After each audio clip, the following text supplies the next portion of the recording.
Let's dive right in. We are now in the fifth year of the Ukraine conflict, and the early narratives of this war? Well, they're being completely flipped on their head. Today, we're unpacking a fascinating and, honestly, highly unexpected momentum shift. In this explainer, we're going to impartially break down the physical and economic realities of this thematic reversal, sticking strictly to the facts, figures, and intelligence estimates from our source material.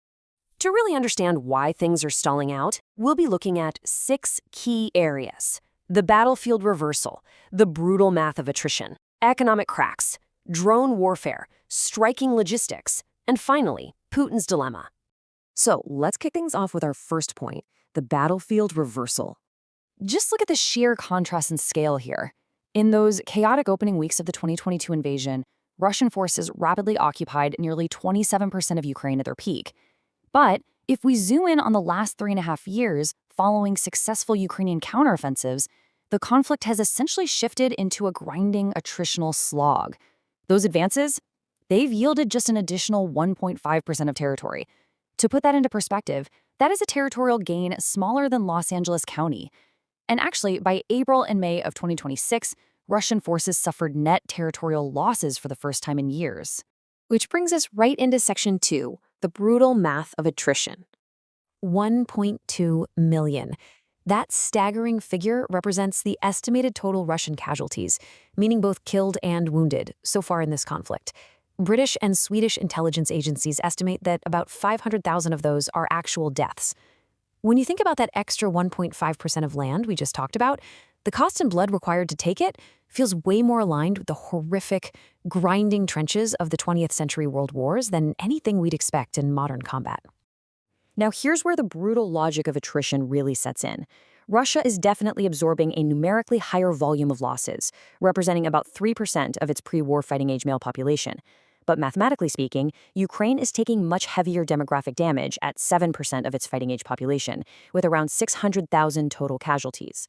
Russia's initial bet was basically that their larger population could afford these higher numerical losses, and eventually Ukraine's lines would just crack under that severe demographic strain.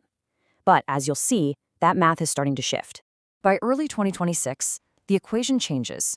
Russian casualty rates spiked to roughly 35,000 per month. Now, throughout 2024 and 2025, Russia was replacing its losses by offering massive financial incentives.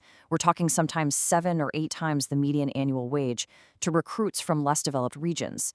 But those incentives, they just aren't enough anymore to cover 35,000 casualties a month.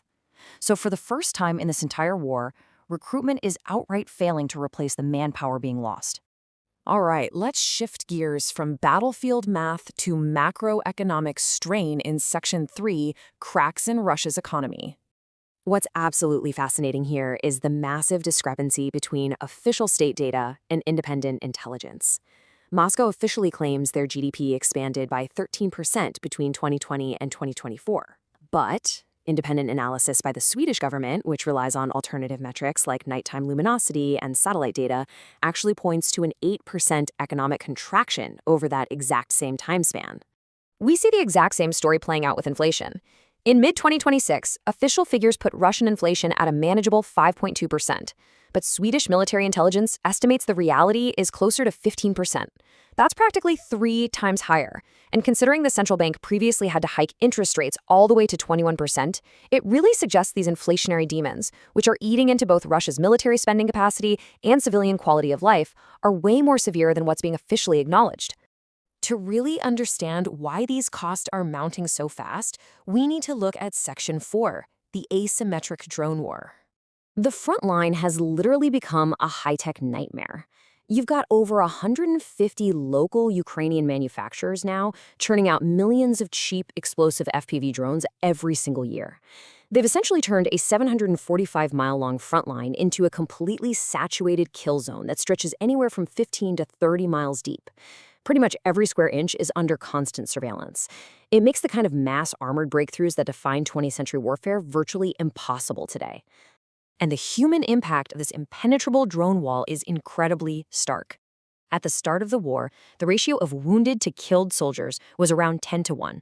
But today, it has plummeted down to 3-1, or sometimes even 4-1. Why? Because drones make traditional medical evacuations by ambulance or helicopter nearly impossible. Wounded soldiers are frequently just left untreated for hours or even days, which drastically reduces survival rates on the battlefield. In fact, today, drones account for an estimated 70% of all casualties. Compounding this whole technological nightmare are some severe communication blackouts. Earlier this year, SpaceX deactivated unauthorized Starlink internet terminals that Russian forces were using in occupied territories. At the exact same time, the Russian government completely blocked the Telegram app.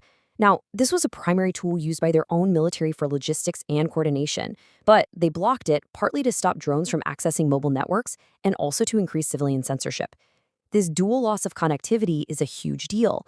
It forces operators to use large, highly visible radio antennas, which Ukrainian drone operators can easily spot and immediately destroy. Let's keep moving to Section 5, striking logistics and revenue. Ukraine actually coined a new term for their approach here: kinetic sanctions. Instead of just waiting on Western economic policies to take effect, they're using long-range drones, which can punch up to 1,750 kilometers deep into Russian territory, to physically blow up oil and gas infrastructure. They are physically achieving what economic sanctions often struggle to do alone. It brings the pain of the war directly to the Russian home front and eats right into their revenue streams. The real-world impact of this strategy is huge. In just April and May alone, over 20 Russian oil refineries and export terminals were struck. One massive strike in Tuapse even caused black soot and oil to rain down on the resort city of Sochi. As a direct result, seaborne oil exports fell by 300,000 barrels a day in March, and total oil output dropped to 4.69 million barrels a day in April. To put that into perspective, that is the lowest oil production Russia has seen since December of 2009. This successfully countered the massive financial windfall Russia was expecting to reap from recent global oil price spikes. Meanwhile, as those revenues take a hit, the broader geopolitical landscape has shifted pretty favorably for Ukraine. Hungary's longtime Prime Minister Viktor Orbán, who had consistently been blocking aid, was defeated in a landslide by Peter Magyar. This immediately unlocked a massive €90 billion interest-free loan from the EU to keep Ukraine in the fight. On top of that, Ukraine is deepening its defense ties. They're jointly producing AI-enabled drones with Germany, combat drones with the UK, and they're even advising U.S. forces on anti-drone tactics based on what they've learned on the front lines. Finally, we reach our last pillar, Section 6, Putin's impossible dilemma. With state-owned data showing Putin's approval rating tumbling down to a historic low of 65.6%, he essentially faces two highly unpalatable choices. Option 1, settle for a ceasefire along the current lines.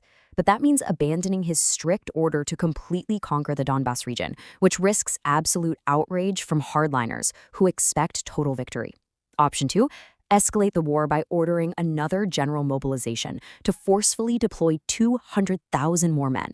And remember, that was massively unpopular when they last tried it in 2022, causing over 1 million men to literally flee the country. Which leaves us with this final overarching thought.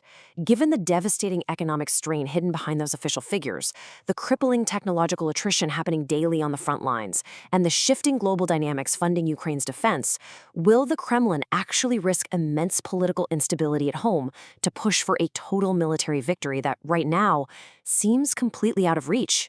Let that sink in.